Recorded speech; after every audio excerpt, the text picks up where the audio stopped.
All right, folks, welcome to the Fly Racing DigitalOffroad.com GNCC post-race show. We're here in New Berlin, New York for Unadilla. We thought maybe we were going to get flooded out, but we didn't, and we're actually here. The track was awesome. The racing was awesome, and we're going to do this week's post-race show a little bit different.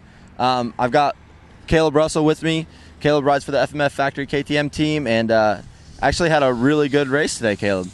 Yeah, it went pretty good. I got a pretty decent start, mediocre, and I worked my way up and got into the lead. And there for a while, I was trying to hold Charlie off. My arms were getting a little tight, and he ended up getting around me, putting some distance on him and myself. And there was kind of a lonely day. Riding in second, I could see Caney starting to creep up on me when we started to gas, but then I put my head down and got back away, and I had a good day all in all. That was good. The one thing off the start, Paul Wibley grabbed the whole shot and had the early lead there. Do you remember what happened? How you guys got around Paul? Yeah, we got to an open section, and there's a couple different lines, and I actually made a mistake. Then he made a mistake, and I was able to go around the inside on him, and then I looked back, and Charlie was making a pass on him as well. And then not too long after that, we had the big crash of the day that was kind of set the tone for the rest of the race, where Josh Strang and landed on Corey Buttrick back on the U2 track. Corey got knocked out. Strang had a big went off the track and crashed after that and messed his bike up. Thankfully, Corey ended up being okay, conscious, able to move everything, but just was a little bit dazed. Did you ever get a chance to hear an update on him? He said his dad was telling me he got knocked out and possibly a stinger on one of his arms or something. He was having trouble with it, but he's looking good. He's no broken bones as of what I heard, but hopefully he's all right. And I didn't get to see the crash, but I came around the next lap and I seen him laying there with the medics and everything, and it didn't look like a good spot to be laying. Yeah, and so the one thing, Strang ended up having to borrow a mountain bike and ride a bicycle about 2 miles back to the pits, get parts, go back out, fix the bike, then come back in to change a wheel. So that pretty much put him out of it for the day, leaving your teammate and right now the championship rival Charlie Mullins out front. Strang ended up 13th, and then, like you said, Charlie kind of checked out, and you guys sort of playing a little bit of cat and mouse there for a while. He kind of stretched it out, and then it seemed like you kind of reeled him in a little bit with a few laps to go.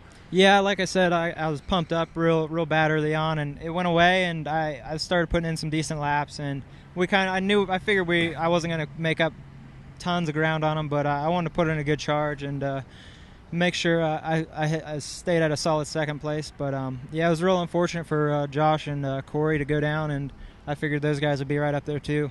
Yeah, it might have made what could have been a better race into a little bit of a yawner there at the end, but for you can't complain. 2 races in a row, second. You're kind of starting to find your groove here in the XC1 class now. What's it going to take for you to move up that one spot? You were 2 turns away from winning race at the Penton. You battled for the lead here again today. What's it going to take to get to the top spot of the podium? Just more of the same. Putting in the man hours at home and working out hard and riding the bike. I think that's what helped me these last few weeks. I came in more in bike shape, I guess you could call it. I rode a little bit more than what I usually do, and I think that kind of helped me out today. But I had a good day. I felt strong through the whole race, so just keep my head down and my hopes high, and try to pull out a win for these last 5. All right, well, I guess real quick we'll touch on the class that you used to race in. The XC2 Pro Lights class was probably the best racing of the whole day. I'm sure you didn't get to see any of it. With Jason Thomas out front for most of the race, with Jordan Ashburn and Andrew DeLong behind him. And came down to the very pretty much last hill right before the finish. Thomas got stuck. 2 lappers fell in front of him. Jordan was able to go around and take the win. And that was a big thing, I guess, out there today. Lappers were, the course was a little bit short. They had to cut some of the stuff out because there was some flooding on the facility, and so you guys were catching some riders pretty early, huh? Yeah, for sure. It was tough to get around some of them. It's kind of hard to pass on this track, but then again, it's not. It's got a lot of different lines, but it becomes really slick, and there's lots of marbles underneath the dirt, and what looks good might not always be good. So, but yeah, those guys seem to be duking it out this year in XC2, and I look forward to watching those guys see who takes the title. Yeah, it's going to be an interesting class because Stuart Baylor didn't have a very good race today. Jordan's moving up in the points. Jason, even though he didn't get the win, he got second and he beat Jordan, so that's going to kind of creep into the points there. And since we've got so many races left in this season, it's hard to say what's going to happen. But now for you, you beat pretty much everybody that you need to try and work your way up in the points. Do you have any idea where you're standing right now? Yeah, I think I made my way up to fourth today. I was sitting sixth before the day started, and with Corey, I was 1 point behind him. Then I was 2 points behind Nate Caney, and I beat both of those guys, and so I should be sitting fourth. And I'm not sure how far back I am on third.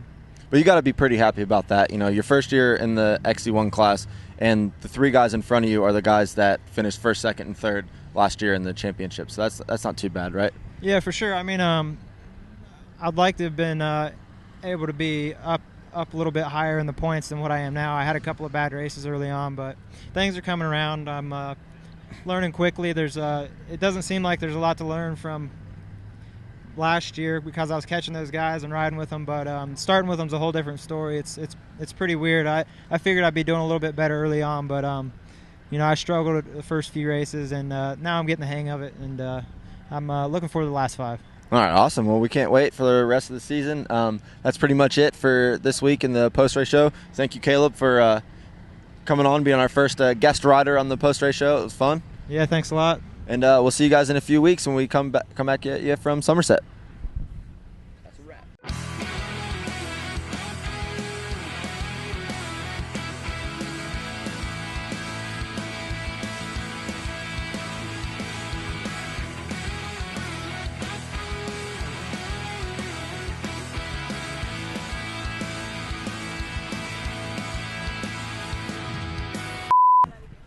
Check 1 2.